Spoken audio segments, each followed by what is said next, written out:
And સલૂનના honour છે, જે દીપાલીબેનની reel જોઈને આપણી બધાની વચ્ચે નિઃશુલ્ક સેવા આપવા બદલ આવેલા છે. એમનું ખૂબ ખૂબ સ્વાગત છે.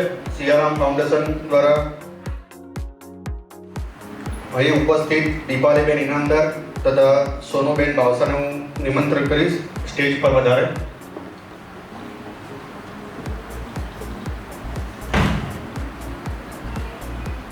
કાર્યક્રમ શરૂ કરવાના પ્રથમ આપણે દીપ પ્રાગટ્ય કરીશું.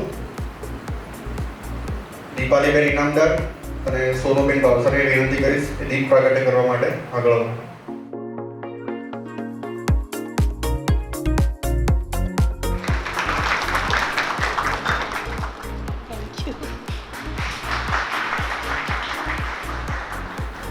જય સિયારામ બધાને. હવે આજે તમને બધાને ખબર છે કે કાલે મહિલા દિવસ હતો, એટલે થોડાક આપણે આજે એક દિવસ લેટ પડ્યા છે, પણ મહિલા દિવસની આપ સૌને ખૂબ ખૂબ હાર્દિક શુભેચ્છા. આજે આપણે અહીંયા કેમ એકત્રિત થયા છે આપણને બધાને જ ખબર છે કે સિયારામ ફાઉન્ડેશન દ્વારા જે બ્યુટી પાર્લર સેમિનાર માટે આપણે અહીંયા બધા એકત્રિત થયા છીએ. સિયારામ ફાઉન્ડેશનના બ્યુટી પાર્લરના ક્લાસીસમાં ઘણી બધી બહેનો જોડાયેલી છે. એ બધાને શીખવા માટે એક સેમિનારનું આયોજન કરવામાં આવ્યું હતું, અને ત્યારબાદ મને થયું કે ફક્ત સિયારામ ફાઉન્ડેશનની બહેનો જ કેમ, આણંદ ગામની બહેનો પણ કેમ ના આવે, એના માટે થઈને આપણે આ સેમિનારનું આયોજન કર્યું. આ સેમિનારમાં આપણી સાથે જે બહેન જોડાયા છે સોનુબેન ભાવસાર, એ પોતે મેકઅપ આર્ટિસ્ટ છે, નેલ આર્ટિસ્ટ છે, અને ખૂબ સારું એમનું ઘણા વર્ષોથી એ આ ફિલ્ડમાં રહી ચૂક્યા છે, અને એમના પોતાના 2 સલૂન છે. અને જ્યારે એમણે મારી રીલ જોઈ ઇન્સ્ટાગ્રામમાં, ત્યારે એમણે મને ઘણા બધા ફોન કર્યા હતા કે મેડમ મારે તમારા સેમિનારમાં બહેનો માટે કંઈક કરવું છે. તો ત્યારે મેં એમને કીધું કે તમારે શું કરવું છે બહેનો માટે. ત્યારે એમણે બહુ સરસ જવાબ આપ્યો હતો કે મેડમ મેં જ્યારે બ્યુટી પાર્લર શીખ્યું ત્યારે બહુ નાના પાયેથી કામ ચાલુ કર્યું હતું, અને અત્યારે આજે હું એક લેવલ સુધી પહોંચી છું. તો હું એમ ઈચ્છું છું કે મારા થકી કોઈક સારું પુણ્યનું કામ થાય, અને જેટલી પણ બહેનો છે એ બધાને હું નિઃશુલ્કમાં શીખવાડી શકું. તો તમે એક આ મોકો મને ચોક્કસથી આપજો. અને આપણા સીવણ ક્લાસ બ્યુટી પાર્લરના ક્લાસ પત્યા ત્યારબાદ મેં નિર્ણય કર્યો કે બેનને બોલાવીએ, અને બેન તમને જે તાલીમ આપવા માટે આવ્યા છે અહીંયા, એ આપણે તાલીમ આપીએ, આપણે બધા શીખીએ.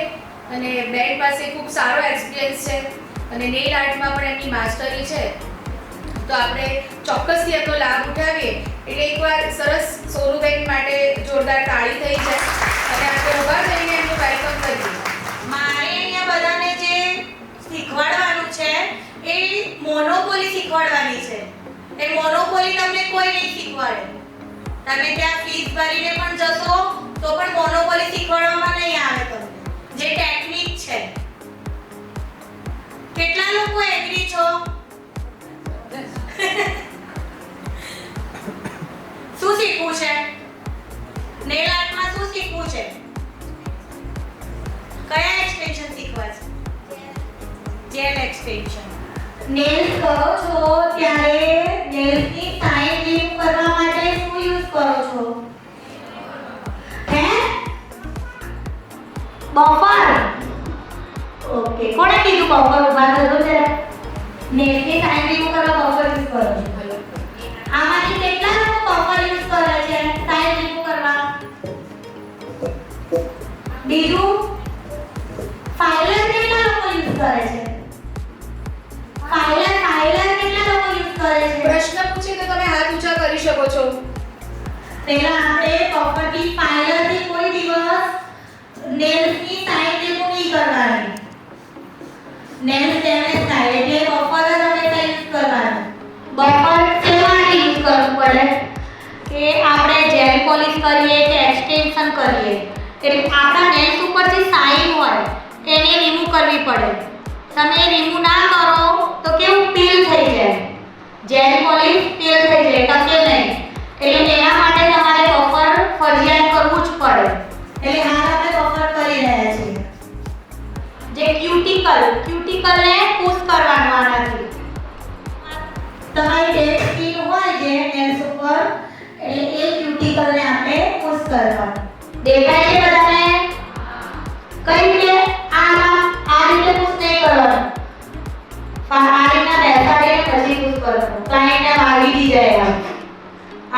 ક્યુટિકલ બટન કહેવાય. ક્યુટિકલ બટન બે ટાઈપના છે, એક આવી રીતનું પગડ ટાઈપ આવે અને એક આ. એટલે અત્યારે હાલ તમે બેઝિકથી જે શીખતા હો તો આ ક્યુટિકલ બટન યુઝ કરજો, આ ના કરતા. કેમ કે આનાથી કેવું સ્કિન વધારે સ્કિન આવી જશે તો બ્લડ ચાલુ થાય. અને એમાં બીજી વસ્તુ કે બ્લડ તો કેવું છે કે તમે કોઈ પણ સેન્સિટિવ સ્કિન હશે તો પણ નોર્મલ કોઈ ક્લાયન્ટ કરાવવા આવે તો કેવા કે મેડમ નોર્મલ બ્લડિંગ તો થશે જ. બહુ સેન્સિટિવ સ્કિન હોય એકદમ હાર્ડ, બધાને કેવા નેલ્સ હોય છે એકદમ સોફ્ટ હોય છે.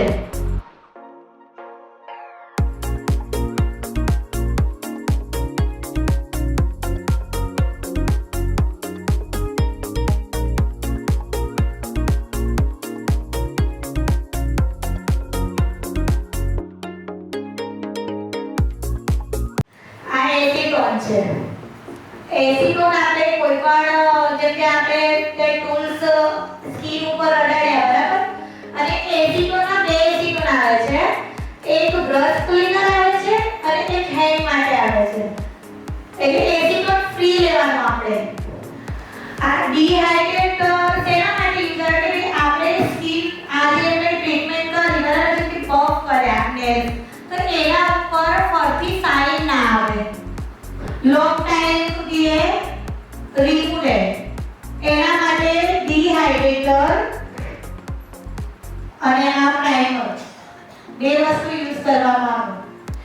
ડિહાઇડ્રેટર પ્રાઇમર તમે જેલ એક્સટેન્શન કરો, જેલ પોલિશ કરો, પણ આ વસ્તુ યુઝ કરવી જ પડે.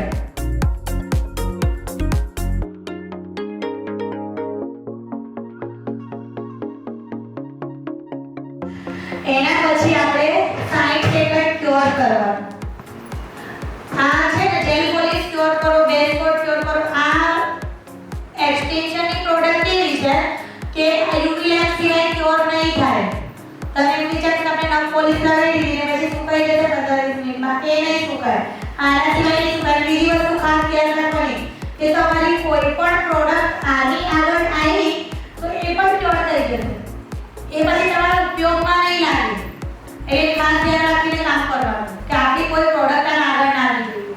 આમાં જેલ પોલિશમાં તો વેરાયટી બહુ અલગ અલગ આવે છે, તમારા ઉપર છે તમે કેવું કરો છો. આ ડિસ્કો જેલ કહેવાય. જેલ પોલિશના 3 કોટ કરવાના. એક્સટેન્શન ઉપર કરો તો 2, એટલે પછી 60 સેકન્ડ ક્યોર કરાવવાનું.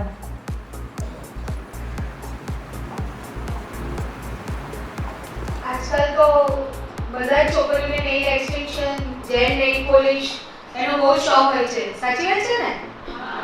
સૌથી પહેલા જ્યારે આ સુવિધા નથી આપણી પાસે ત્યારે આપણા નખ નાના હોય કે તૂટી જતા હોય તો બહુ જીવ બળતો.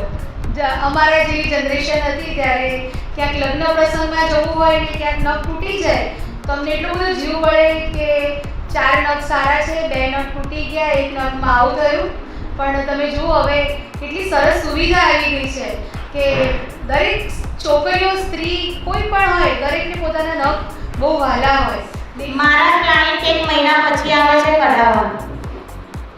ટેમ્પરરી એક્સટેન્શન 1 મહિના પછી આવે છે કે હજી બી નથી નીકળતા કાઢી આપો.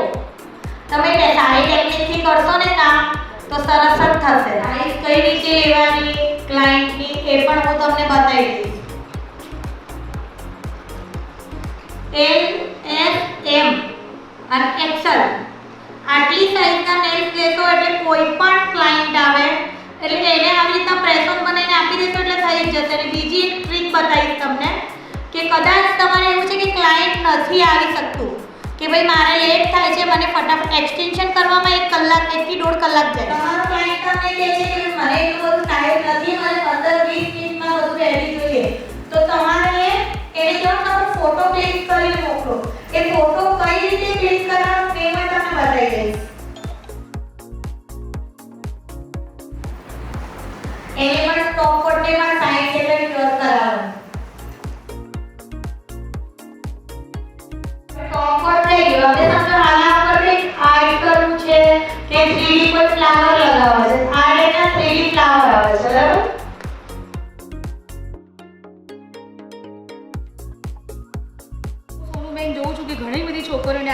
ક્રેઝ હોય છે Yes. અને ઘણી બધી છોકરીઓ આવું લગાડતી હોય છે, મેં જોયું છે. અને ખાસ કરીને લગ્નમાં અને વધારે, reception હા, માં bridal લગાડે છે. એટલે કેમેરાને જરાક એમને બરાબર બતાવજો, બહેનોને ખબર પડવી જોઈએ કેવી રીતે આને પ્લેસમેન્ટ કરવાનું હોય છે અને કયા આની કોઈ પર્ટિક્યુલર ફિંગર ઉપર લગાવવાનું હોય છે કે તમે હા, એમાં એવું હોય કે તમે કોઈ પણ એક ફિગર ઉપર જ એડ કરી શકો. કેમ કે બધા ફિગર પર નોટું જે એડ કરેલું છે દેખાવાના નથી, બધા ઇક્વલ જ દેખાવાના છે. એટલે મને લાગે છે કે આઈ થિંક રિંગ ફિંગર ઉપર હા, કરીએ ring તો એ finger ઉપર. વધારે સારું લાગે. જે આપણી રિંગ ફિંગર છે એના ઉપર આપણે એસિટોન લેવાનો અને એને ફરતી ક્લીન કરી દેવાના nails.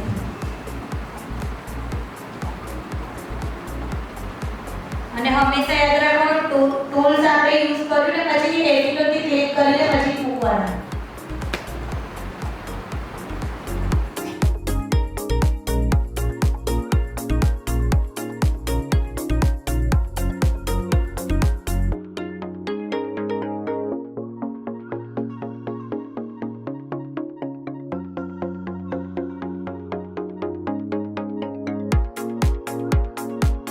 ડ્રાય હોય તો લોંગ ટાઈમ લાગશે અને નેલ ઓઇલી હશે તો ઓછું રહેશે. પણ એ બીજું કે તમારા કામ ઉપર છે, મેક્સિમમ નેલ 10 દિવસ તો રહેવા જ જોઈએ. આવી રીતના પહેલા આપણે નેલ્સનું માપ લઈ લેવાનું. જો આ નેલ્સને ઉછળવો ના જોઈએ. આમ જો આ કેવું બેસે, જમ્પ ના કરવો જોઈએ. જમ્પ કરશે નેલ્સ તો ટકશે નહીં. અને હંમેશા એમ કરશે કે વચ્ચેની ફિંગર જે છે ને એમાં નેલ્સ બ્રોડ જ આવશે કોઈ પણ ક્લાયન્ટને. ફર્સ્ટ નેલ્સ નાનું આવશે, બીજું જે નેલ્સ આવશે ને થંબથી બીજું એમાં મોટું જ નેલ્સ થશે, બ્રોડ જ જશે નેલ્સ. હવે આપણે સમજો કે વચ્ચેથી આજુબાજુ સાઈડમાં જેમ કે આપણે દેખાવું છે કે વચ્ચેની ડિઝાઇન કરવી છે.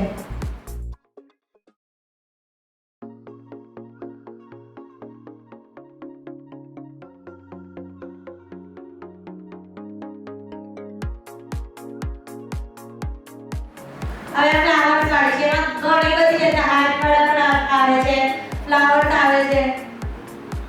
વર્ટિકલમાં આપણે જાતે પણ બનાવી શકીએ છીએ. આપણે ફ્લાવર્સ વાળી કરીશું.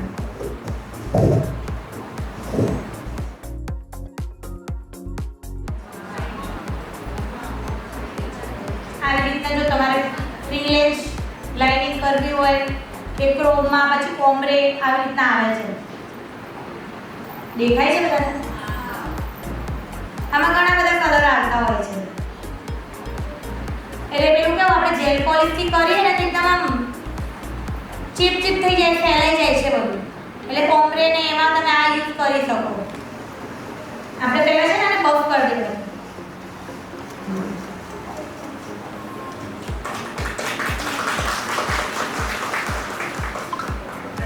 તમારા જોડે સિલિકોન બ્રશ હોય તો સિલિકોન બ્રશ, નહીં તો કહું છું પેલા આપણે આઈશેડોની પેલી નાની બ્રશ આવે છે એ પણ તમે લઈ શકો. પણ આપણે સિલિકોન બ્રશથી એપ્લાય કરશું.